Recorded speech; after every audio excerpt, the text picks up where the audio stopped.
दोस्तों, बुद्ध धम्म में वर्षावास का क्या महत्व है, इस विषय पर आज हम चर्चा करेंगे।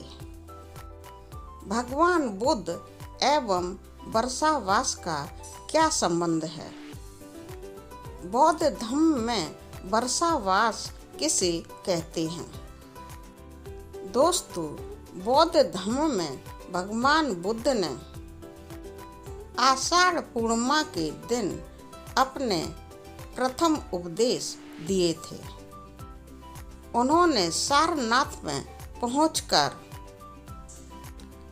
5 परिव्राजक इकट्ठे किए थे और उन 5 परिव्राजकों को सर्वप्रथम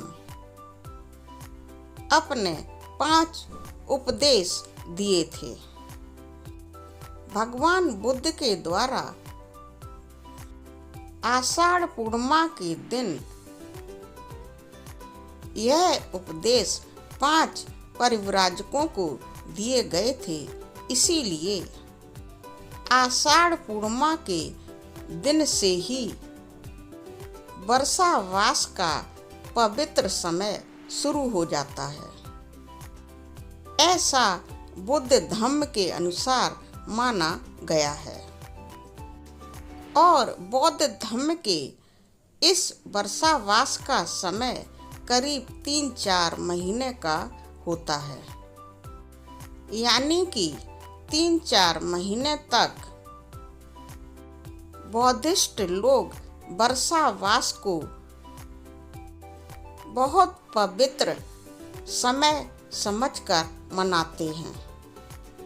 अब दोस्तों, आइए डिटेल में वर्षावास के इन 3-4 महीनों में क्या होता है समझते हैं।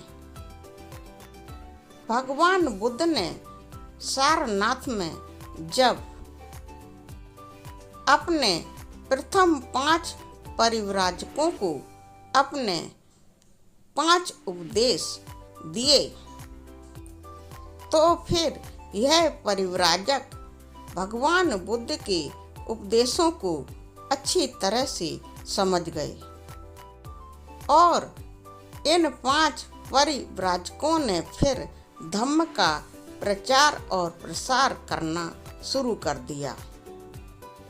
अब बौद्ध धम्म का प्रचार और प्रसार करने के लिए उन्होंने बहुत सारे भिक्षुओं को एकत्रित किया। भगवान बुद्ध के द्वारा दिए गए उपदेशों के आधार पर इन 5 परिव्राजकों ने बहुत सारे और परिव्राजक बनाए। फिर उनको भगवान बुद्ध के उपदेश सुनाए, समझाए। इस तरह बहुत सारे परिव्राजक तैयार हो गए और सारनाथ में ही मृगदाय नामक वन में सब एक साथ रहने लगे। यहाँ पर सभी परिव्राजकों के इकट्ठे रहने की व्यवस्था की गई थी। उनके रहने खाने पीने का बहुत अच्छा प्रबंध वहाँ के आसपास के लोगों के द्वारा किया गया था। भगवान बुद्ध अपने सभी परिव्राजकों को अच्छे अच्छे मानव कल्याण के लिए उपदेश देते और सभी परिव्राजक भगवान बुद्ध के उपदेशों को समझते और आगे उन उपदेशों की वजह से मानव कल्याण के कार्य करते। वह लोगों के सुखों के लिए भगवान बुद्ध के दिए हुए उपदेशों का प्रचार करते। दोस्तों, भगवान बुद्ध का बताया हुआ मार्ग मध्यम मार्ग है। लोगों में करुणा और मैत्री की भावना को भर देने वाला मार्ग है।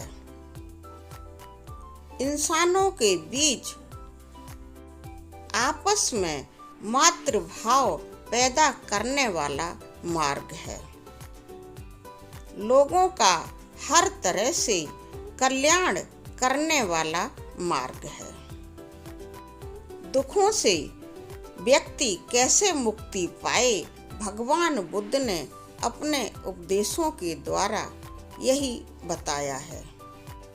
तो दोस्तों, आज से 2500 साल पहले भगवान बुद्ध ने सभी को इस तरह का ज्ञान देकर बहुत सारे परिव्राजक भिक्षुओं को इकट्ठा किया था और मृगदाय वन में उनके रहने, खाने पीने एवं चिकित्सा आदि का प्रबंध भी भगवान बुद्ध ने किया था। उनको कोई भी कष्ट न हो, भगवान बुद्ध इस बात का बहुत ध्यान रखते थे। भगवान बुद्ध ने भिक्षुओं को ठहरने के लिए मृगदाय वन में बहुत सारे आश्रम भी बनवाए थे। इतने सारे भिक्षुओं के मृगदाय वन में ठहरने और भगवान बुद्ध के द्वारा दिए हुए उपदेश सुनने, समझने और फिर जनता के अंदर प्रचार प्रसार करने की वजह से मृगदाय वन में ठहरे हुए भगवान बुद्ध के भिक्षुओं की वजह से इस वन के आसपास के लोगों के बीच एक बहुत सुंदर ज्ञान का आभा मंडल बन गया था और सभी लोग सुख का अनुभव करने लगे थे। तो दोस्तों, भगवान बुद्ध का मृगदाय वन में अपने भिक्षुओं के साथ इस तरह से गुजारा हुआ समय ही वर्षावास कहलाता है। यहाँ भिक्षुओं ने भगवान बुद्ध से ज्ञान प्राप्त करके उस ज्ञान को लोगों तक पहुँचाया और लोगों का कल्याण किया। भगवान बुद्ध और उनके आषाढ़ पूर्णिमा से शुरू हुए इस वर्षावास को बौद्ध धर्म के लोग बहुत पवित्र समय मानते हैं और 2500 साल पहले स्थापित हुई इस परंपरा को आज भी बौद्धिस्ट लोग जगह जगह, गली गली, मोहल्ले मोहल्ले और शहर शहर में एक पवित्र स्थान पर परिव्राजकों, श्रामणेरों एवं भिक्षुओं को बुलाकर उनसे बौद्ध धर्म का ज्ञान प्राप्त करते हैं, भगवान बुद्ध के उपदेशों को समझते हैं। इस तरह से एक पवित्र आभा मंडल लोगों के आसपास बन जाता है। तो दोस्तों, भगवान बुद्ध और आषाढ़ पूर्णिमा से शुरू हुए वर्षावास का हमारे लिए बहुत महत्व है। हर साल हमें इसे खुशियों से मनाना चाहिए।